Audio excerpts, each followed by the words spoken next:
Hello friends, I am C वर्धमानगम। ध्यान से सुनना जितने भी सीए इंटर वाले स्टूडेंट है।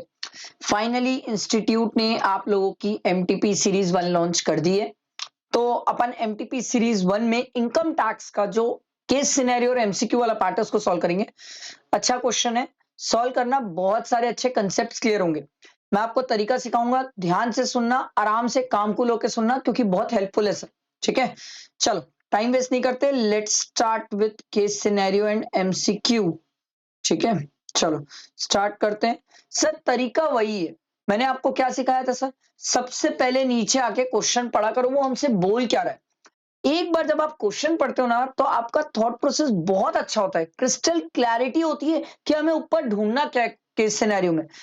चाहो तो आप पहले केस सिनेरियो और क्वेश्चन पढ़ लो, मुझे कोई दिक्कत नहीं है, बट मैं पहले क्वेश्चन पढ़ता हूं। उससे क्या होता है, मेरे दिमाग में क्रिस्टल क्लैरिटी के ऊपर किस चीज से रिलेटेड क्या पूछ रहा है, मुझे क्या सोचना है, क्या उससे रिलेटेड आंसर हो सकते हैं।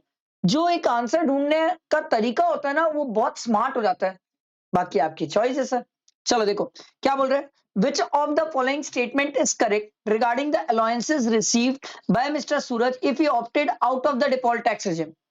मतलब हमसे अलाउंसेस के बारे में जानना चाहता है, अगर वो डिफॉल्ट टैक्स रेजिम से बाहर जाता है तो। ठीक है भाई, देखेंगे, अभी तो हमें पता नहीं है सर, बट हमें अलाउंसेस पढ़ के एक चीज तो पता चल गया सर, यहाँ पर सैलरी वाली बातें होने वाली है सर। बाकी तो अपन देखेंगे सर।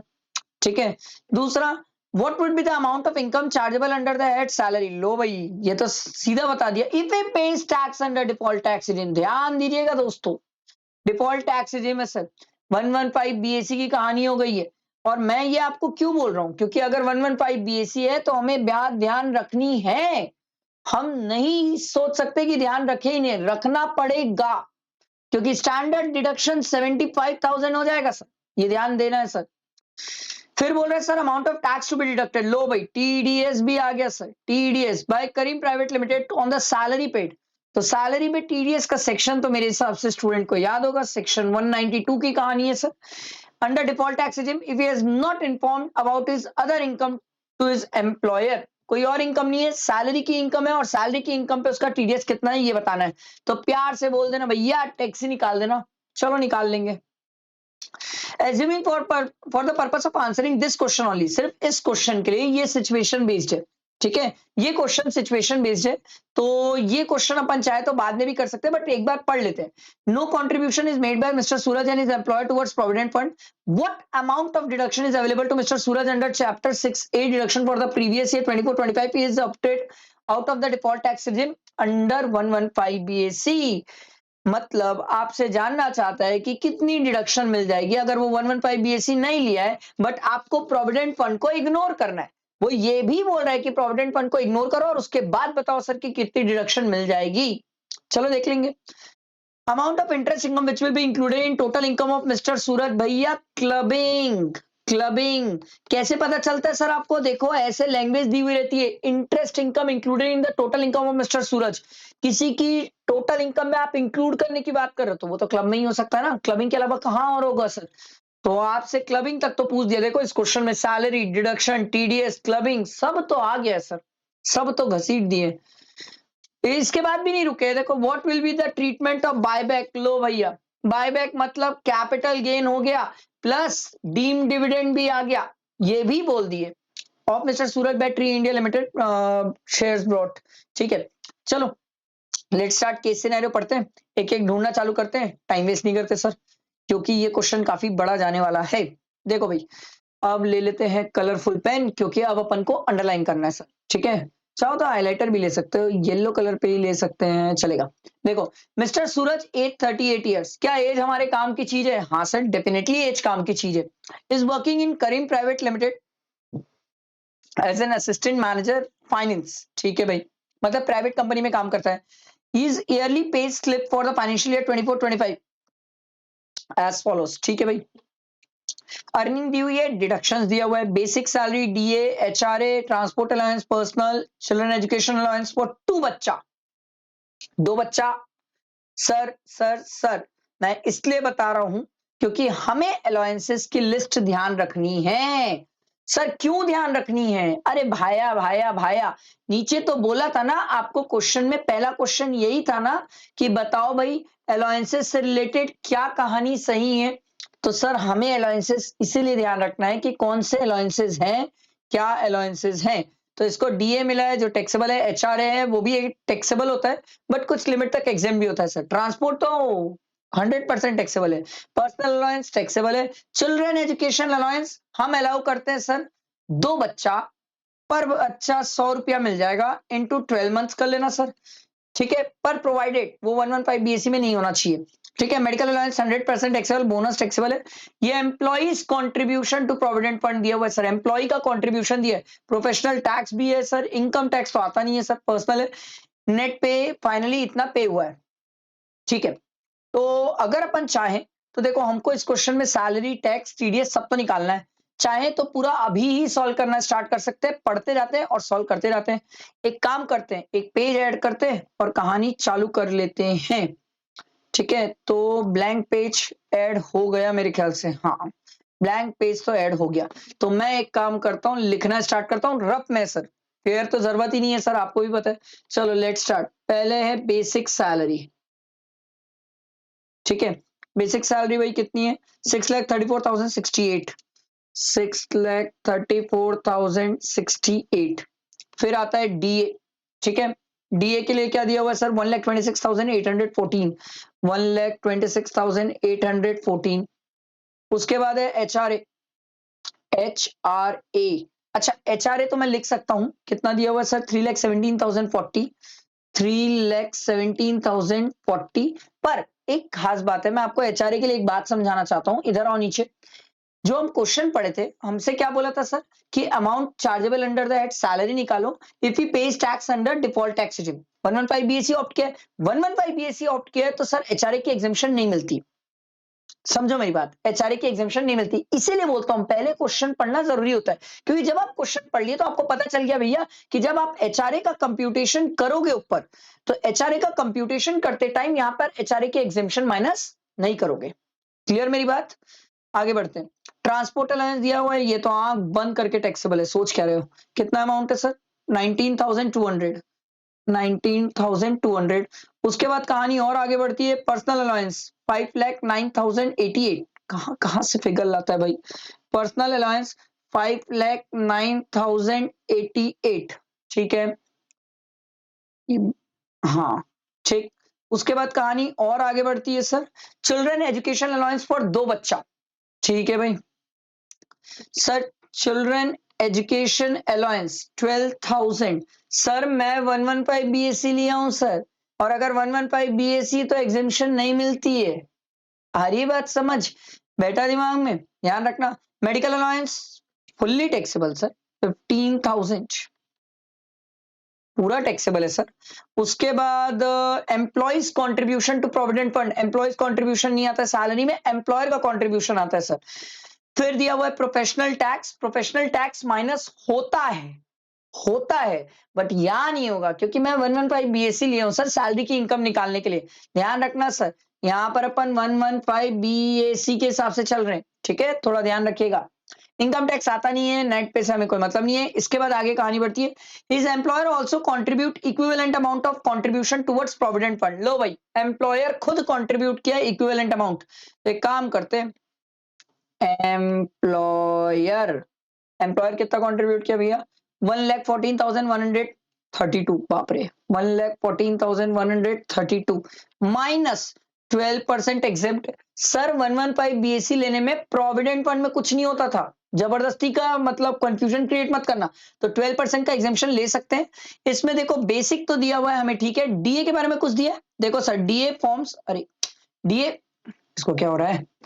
ये बोल रहा है sir DA forming part of the retirement benefit है, तो हम बेसिक भी ले लेंगे, डीए भी ले लेते हैं, percentage wise commission on turnover भी लेते हैं, बट क्वेश्चन में दिया नहीं है तो बेसिक और डीए ले लो। मेरा कैलसी कहां गया भाई? मेरा कैलसी है 6,34,068 प्लस 126,814। अरे यार 814, तो ये दोनों मिला के हुआ 760,882। लिख लेता हूं भाई, इसका 12% निकालना है। 760,882, तो ये इसका 12%, ये आ रहा है सर 91306 ले सकते हो। ठीक है, इसको माइनस कर लेते हैं 114 132 से, तो ये आ जाएगा सर 22826। ठीक है, थोड़ा बहुत राउंड फिगर में कुछ हो सकता है, बाकी तो सर आंसर टैली कर जाएगा। ठीक है, यहां तक की कहानी हो गई मेरी। इसके बाद और आगे बढ़ते sir. He has paid 55,212 towards medical premium for his parents। Sir हमसे डिडक्शन भी पूछ रहा है, तो इस क्वेश्चन में तो हमसे डिडक्शन वैसे भी पूछा है सर। तो डिडक्शन में हम एक तो निकाल लिए सर, 80D में 50,000 रुपए पेरेंट्स का मिल जाएगा। ठीक है, आगे बढ़ते हैं। He has 3 बच्चा studying in Sandalwood International School। The following are the component of the school fees paid for the academic session। Sir हमें प्यार से याद दिला रहे सेक्शन 80C सोच लो, और 80C में हम पढ़ के आए सर, सिर्फ क्या मिलती है? ट्यूशन फीस, बाकी सब बकवास है। तो ट्यूशन फीस 2 बच्चे की मिलती है, तो भैया मैं तो सेकंड और थर्ड वाले बच्चे का लूंगा क्योंकि ज्यादा अमाउंट है, फर्स्ट वाले बच्चे का तो कम अमाउंट है। तो 37 प्लस 40 ये आ जाएगा 77। लो भाई, 80C में ट्यूशन फीस 77,000। आगे बढ़ती है कहानी।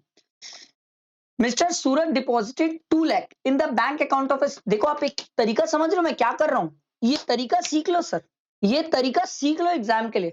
मैं पढ़ते जा रहा हूं, चीजें लिखते जा रहा हूं, पढ़ते जा रहा हूं, चीजें लिखते जा रहा हूं। इससे क्या हो रहा है पता है? सब चीजों का ट्रीटमेंट होते जा रहा है, और एट द एंड सब एमसीक्यू के आंसर आ जाएंगे। ये तरीका अप्लाई करके देखो, बहुत मजा आता है, बहुत मजा आता है, इजीली आंसर्स आते हैं। देखो, mister Suraj deposited 2 lakh in the bank account of his minor child 1, 3 lakh in the bank account of minor child 2, 4 lakh in the bank account of minor child 3। भाई साहब, 4 लाख, 3 लाख और 2 लाख। ठीक है, 4 प्लस 3 प्लस 2, 7 प्लस 2 9। ये तो आईयूएस की इनकम दिख गई मेरे को, आईयूएस की इनकम है सर, इंटरेस्ट की इनकम है। और 9 लाख इंटू परसेंट इंटरेस्ट कितना था सर? इंटरेस्ट है 3.5% इंटू 3.5%, तो ये आ रहा है 31,500। अब सर बच्चे हैं सर, 1032 तो दे दो सर। अब एक स्टूडेंट बोलेगा सर एक बात, एक क्वेश्चन था आपसे मेरा, सर 1032 आप ले तो रहे हो सर, 115 बीएससी के केस में 1032 तो नहीं मिलता। मैं बोला क्या बात बोला भाई, एकदम परफेक्ट, 110% परफेक्ट, इसमें कोई डाउट नहीं है सर। बट आप एक बात समझो, आपसे नीचे एक क्वेश्चन पूछा था, प्लीज ध्यान देना, मैं आपको सिखा रहा हूं कुछ।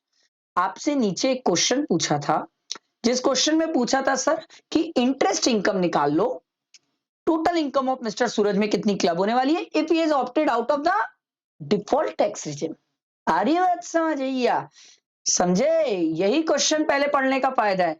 अब 1032 में 2 बच्चों का है कि तीनों का मिल जाएगा? सर 1032 में हमने कहीं 2 बच्चे का लिमिट ही नहीं पढ़ा, मैंने नहीं पढ़ाया सर, मेरे को नहीं पता आप कहां से पढ़े होगे, बट मैं तो नहीं पढ़ाया हूं सर। तो मैं तो 1500 इंटू 3 करूंगा, ये हो जाएगा 4500, माइनस कर लेता हूं, ये आ रहा है 27,000। इंटरेस्ट की इनकम, सर बैंक से इंटरेस्ट मिला है सर, क्या मैं एटीटीटीए क्लेम कर सकता हूं सर? हाँ सर, 10,000 तक एटीटीटीए भी मिल जाता है सर। अरे बात समझ, चलो एक आंसर तो मिला, बधाई हो बधाई हो, एक आंसर तो मिल गया। लो ठीक है, और बढ़ते हैं, आगे पढ़ते हैं, समझ और कहानी आएगी सर। देखो, he has invested 5,000 in HDFC ULIP plan and taken a LIC policy for his wife for 10,000। Sir दोनों ही तो एटीसी की कहानी है सर, तो एटीसी में 15,000 और मिल जाएगा, एटीसी में 15,000 और मिल जाएगा सर। आगे बढ़ती है कहानी। He has invested 12,500 and 25,000 towards NTS Tier 1 and Tier 2। Sir tier 2 तो सेंट्रल गवर्नमेंट एम्प्लॉय को मिलती है, ये आदमी तो प्राइवेट कंपनी में काम कर रहा है। टीयर 1 एटीसीसीडी में मिलती है सर। ठीक है, तो टीयर 1 में इसको 12,500 मिल जाएगा, 25 का नहीं मिलेगा सर, तो एटीसीसीडी लिख लेते हैं। एटीसीसीडी ये कितना था? 12,500। ठीक है भाई, आगे कहानी और बढ़ती है। He has donated 50,000 in the PM care fund. लो भाई आ जाओ, 80G PM care fund, 100% without qualifying limit, याद रखिएगा सर। आगे बढ़ती कहानी, अबे इसको क्या हो गया? हाँ, ठीक है, mister Suraj invested 40,000 in the equity share of tree India limited on 1/3/2020 at the rate of 200 rupees per share. The company bought back his share of 100 shares, ठीक है, at 300 rupees. मस्त। पहले तो ध्यान दो सर, 200 रुपए का पर शेयर है, यही तो कहानी दी हुई है सर। 200 रुपीज पर शेयर दिया हुआ है, तो सर 40,000 रुपए मैंने इन्वेस्ट किया था, 200 रुपए पर शेयर था, तो मैंने कितने शेयर खरीदे? 200। पहले तो ये क्लियर होना चाहिए, पहले तो ये क्लियर होना चाहिए, उसके बाद आगे कहानी होती है सर। ये समझ आया? अब 200 शेयर्स मेरे पास हैं, जिसमें से मेरे 100 ही शेयर्स बायबैक किया है कंपनी ने। तो सर हम पढ़ के आए हैं, रीसेंट अमेंडमेंट है बायबैक में, जहां पर डोमेस्टिक कंपनी बायबैक करती है शेयर्स को, तो उस केस में जितने अमाउंट पे बायबैक कर रही है, कितने में बायबैक कर रही है सर? 300 इंटू 100, बेसिकली 30,000 बायबैक का अमाउंट, ये मेरा हो जाता है डीम डिविडेंड 222। अबे एफ, याद आया नया सेक्शन? 30,000 मेरा हो गया डीम डिविडेंड। अब सर 100 शेयर जो थे, मैंने तो 200 शेयर 200 में खरीदे थे सर, तो 100 शेयर मैंने 200 में खरीदे सर, तो मतलब मेरा 20,000 का कैपिटल लॉस है। अब ये जो कैपिटल लॉस है, ये मैं दूसरी इनकम से एडजस्ट कर सकता हूं, मतलब कैपिटल गेन हेड की दूसरी इनकम से एडजस्ट कर सकता हूं, सरकार ने ये मुझे अलाउ किया है। तो आओ इसका भी एक क्वेश्चन था, आओ आंसर देख ही लेते हैं। कहां गया? ये रहा है, देखो। What will be the tax treatment of buyback of shares of Mr. Suraj by the Tree India Limited? Dot 30,000 is taxable as deemed dividend. Fine, यही तो हमने बोला sir. And 20,000 is a long term capital loss in the hands of Mr. Suraj. लो भाई, पहला ही option मिल गया। देखो MCQ के answer मिलते जा रहे हैं, जैसे जैसे हम बढ़ते जा रहे हैं मिलते जा रहे हैं। मिस्टर सूरज भाई, Mrs Sushma is a house wife, प्यार से बोल रहा है, क्योंकि इसलिए बताया वो हमें, क्योंकि जो बच्चे हैं उनको जो इनकम हो रही है, पापा के हाथ में क्लब होगा, मम्मी के हाथ में नहीं, क्योंकि मम्मी के पास कोई स्किल टैलेंट वाली बात नहीं है, मम्मी हाउसवाइफ है। क्योंकि याद है ना, हम पढ़ के आए थे, बच्चे की इनकम उसके हाथ में क्लब होती है जिस पेरेंट्स की इनकम ज्यादा है। आ रही बात समझ? इसलिए वो बताया। ठीक है, तो इसके अलावा तो और कुछ क्वेश्चन में बचा नहीं। एक काम करो, इन सबको ऐड करो, तो डिडक्शन का अमाउंट पता चल जाएगा। लो भाई, ऐड कर लेते हैं। 50,000 plus 77,000 plus 10,000 plus 15,000 plus 12,500 plus 50,000, ये आ रहा है सर टोटल 214500। ये डिडक्शन का टोटल है। ये भी हमारा एक क्वेश्चन था, आओ कहां गया? ये रहा सर, डिडक्शन का टोटल बता दिया हमने। ठीक है, इसके बाद नेक्स्ट हमसे पूछा था इनकम फ्रॉम सैलरी, तो सर सैलरी का तो टोटल करना पड़ेगा। ये आ गई gross salary minus standard deduction, जो कि 75,000 होगा। ठीक है, माइनस करने के बाद देखते हैं, चलो भाई टोटल करना पड़ेगा। 634,068 plus 126,814 plus 317,040 plus 19,200 plus 50,9088 plus 12,000 plus 15,000 plus 22,826 minus, इसमें आएगा माइनस 75,000। तो ये आ रहा है, एक सेकेंड, और कुछ तो नहीं छोड़ दिए हैं अपन, ये सैलरी में और कुछ तो नहीं छोड़े ना? बोनस, मेरे को लगा ही था हम बोनस नहीं लिखे हैं यार। शिट, बोनस का अमाउंट छोड़ दिया मैं। यहाँ पर बोनस लिख लो कहीं पर घुसा के, बोनस है सर, और बोनस 20,000 है, बोनस भी तो ऐड होगा सर। ठीक है, प्लस 20,000, तो ये आ रहा है सर 16 माइनस करने के बाद 160,1036। ठीक है, ये इनकम फ्रॉम सैलरी। लो भाई, ये हमारा क्वेश्चन हो गया, ये रहा सर, इसका भी आंसर आ गया।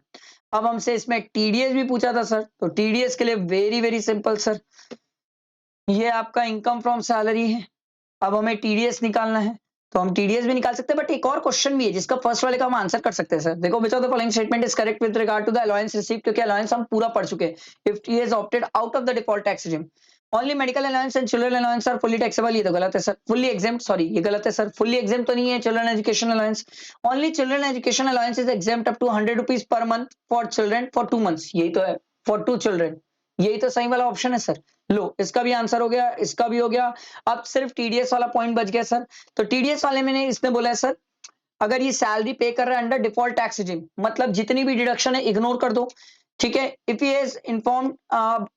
Is not informed about his other income भी बताया नहीं है, मतलब आप मेरी बात समझ रहे हो। डिडक्शन इग्नोर कर दो, इसको इग्नोर कर दो और इसी अमाउंट पे टीडीएस की बात कर लो। तो सर हम सीख क्या है सर, 115 बी ए सी में 15 लाख में फिक्स्ड है सर 1,40,000, ठीक है। बैलेंस पे 30% कर लेंगे, करते हैं। 1601036 माइनस 15 लाख उस पे फिक्स है, बैलेंस पे 30% प्लस 1,40,000 प्लस 4%, ये आ रहा है सर 177। आओ भाई नीचे देख ले, कहाँ गया यार टीडीएस का अमाउंट, ये रहा देखो 177,120, ये आ गया टीडीएस का अमाउंट। समझ आया, बैठा दिमाग में, क्लियर हुआ सबको। मस्त क्वेश्चन था, मस्त केस सिनेरियो था, अच्छे तरीके से समझाया। आई होप बहुत अच्छे से समझ आया होगा किस तरीके से सॉल्व करना रहता है। और नेक्स्ट क्वेश्चन देखते हैं। Mister Raman age 64 year was not able to provide satisfactory explanation to the assessing officer for the investment of 7 lakh. Sir ये तो बहुत इजी है सर, ये मेरे हिसाब से कोई स्टूडेंट नहीं अटकता सर। 7 लाख इसका 78%, 5,46,000, ये तो सब पढ़े सर, ठीक है। 60% टैक्स, 25% सरचार्ज प्लस 4% सेस। आगे देखो, which of the following statement is true regarding the liability to pay advance tax. Advance tax is payable only if the total income, ये ऐसा कुछ नहीं पढ़े। Advance tax liability arises only for those who have income, ऐसा कहीं नहीं पढ़े। Ramesh and Sons HUF has to pay advance tax if the advance tax liability is 10,000 or more in a financial year, ये तो सही है। Mr. Suresh opting for advance presumptive taxation under 44 ADA is required to pay advance tax in 4 installment। नहीं sir, इनके लिए एक ही बार में पे होता है, याद है ना सर, ऑन और बिफोर 15 मार्च। तो ये हमने इनकम टैक्स का एमसीक्यू और केस सिनेरियो कवर किया। नेक्स्ट वीडियो में इनकम टैक्स का डिस्क्रिप्टिव और उसके बाद फिर अपन क्या करेंगे, जीएसटी वाले पार्ट में मूव करेंगे। आई होप समझ आया होगा, लाइक करना, फ्रेंड्स को शेयर करना, ठीक है। और इनकम टैक्स में 46 टॉप 46 क्वेश्चंस मैंने लॉन्च कर दिए, देख लेना नहीं देखे हो तो, ठीक है। चलो, थैंक यू।